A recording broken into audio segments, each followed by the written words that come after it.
youyeetoo X1 is a single-board computer based on the x86 architecture, developed by youyeetoo Tech, capable of running full versions of Windows and Linux, characterized by low cost and high performance.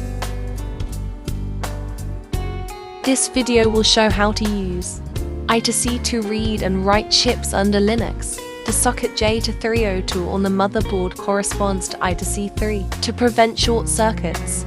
Safely use I2C. DSCL and SDA pins require external pull-up resistors. According to the schematic diagram, the EEPROM module used this time, the two pins have been pulled up to VCC. Next, directly download the test source code.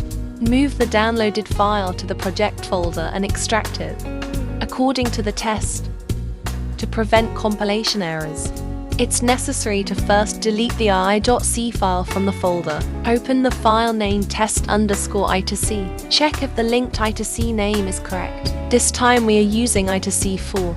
Once everything is ready, compile and execute the program. You can see that the I2C connection is successful and the output is correct. The module used this time, and the wiring is shown in the diagram. That's all for today. Thanks for watching our video. Subscribe our channel for more videos.